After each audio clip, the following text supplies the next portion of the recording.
দেশ বা দেশের বাইরের থেকে যারা আমার এই বিনোদনটি দেখতেছেন তাদের সবাইকে জানাই বিকে পুলেটের পক্ষ থেকে আন্তরিক শুভেচ্ছা ও অভিনন্দন। আশা করি সকলে ভালো আছেন এবং সুস্থ আছেন। মূলত আজকে আপনাদের সামনে যে ভিডিওটা নিয়ে আমি হাজির হলাম, অনেক ভাইয়েরা আমার পুলেট মুরগি সংগ্রহ করে খামার করেন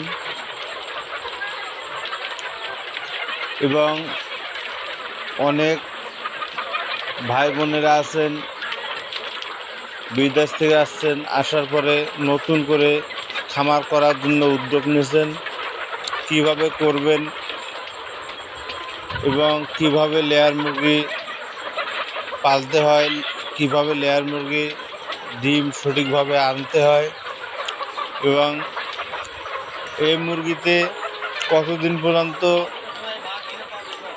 পালার পরে মুরগি ডিমে আসে, এই জিনিসগুলো কিছু জানেন না। সেই বিষয়ে কিছু কথাবার্তা বলবো এবং সবথেকে মূল্যবান কথা হচ্ছে যারা পুলেট সংগ্রহ করে খামার করেন তাদের উদ্দেশ্যে কিছু কথাবার্তা বলবো। আপনারা ভিডিওটা মনোযোগ সহকারে দেখবেন। এই ভিডিওর মধ্যে আপনারা অনেক শিক্ষণীয় কিছু বিষয় পাবেন যেটা আপনাদের খুবই গুরুত্বপূর্ণ এবং লেয়ার মুরগির ক্ষেত্রে আপনাদের খুবই মূল্যবান হবে বলে আমি মনে করি। তো লেয়ার মুরগি পুলেট সংগ্রহ করার সময় যারা পুলেট সংগ্রহ করবেন তাদের উদ্দেশ্যে বলতেছি, যেমন এই যে মুরগিটা দেখতেছেন, এই মুরগিটা 15 থেকে 20 দিনের মধ্যে কিন্তু ডিম আসবে। এই মুরগির জাত কাজের বাচ্চা এবং মুরগি কেনার সময় অবশ্যই দেখবেন এইরকম চঞ্চল এবং মুখ লাল, পাগুলো যেন হলুদে রঙের একটু করে থাকে, তাহলে বুঝবেন যে এই মুরগিগুলো সুস্থ এবং এই মুরগিগুলোতে সঠিকভাবে ভ্যাকসিন এবং সঠিক ওষুধ এবং সঠিকভাবে খাদ্য, লাইটিং সব ঠিক আছে।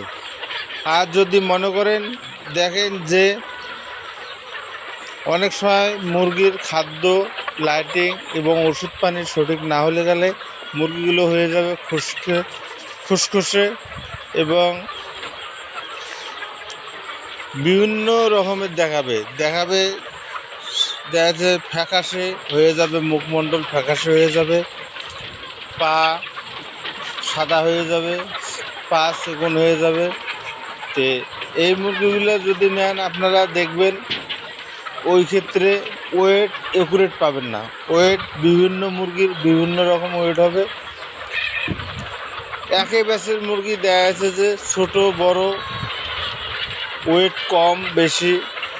তো এই জিনিসগুলো হওয়ার কারণ হচ্ছে যদি আপনার খামারে বা যে খামারে আপনি পুলেটটা সংগ্রহ করবেন ওই খামারে মুরগি অনুপাতে যদি খাদ্যের পাত্র, পানির পাত্র এবং জায়গা পর্যাপ্ত না থাকে, সেক্ষেত্রে দেখা গেছে এই সমস্যাগুলো হয়ে থাকে। দেখা যাচ্ছে যে অনেক মুরগি পাড়াপাড়ি করে জড়াজড়ি করে খাবে। দেখা যাচ্ছে যে যারা আগে শক্তিশালী তারা তো আগে বেশি খাবে, পরে দেখা যাচ্ছে যে যারা দুর্বল তারা দেখা গেছে যে সঠিকভাবে খাইতে পারবে না, আর সঠিকভাবে না খাওয়ার কারণে তাদের শরীর বডি শুকিয়ে যায় এবং ওয়েট কমে যায়, পা সেকন হয়ে যায়, মুখমণ্ডল ফ্যাকাশে হয়ে যায়। তো আপনারা ওই জন্য আমি বলি যে পুলেট সংগ্রহ করার আগে আপনারা অবশ্যই যে খামার থেকে পুলেটটা সংগ্রহ করবেন এই খামারটা সঠিক নিয়মে খামারটা আছে কিনা এবং খোলামেলাভাবে ঘরটা করছে কিনা এবং মুরগি অনুপাতে জায়গার পরিমাণ সঠিক আছে কিনা এবং মুরগিগুলা একুরেট ওয়েট বয়স অনুপাতে আছে কিনা এবং গড় ওয়েট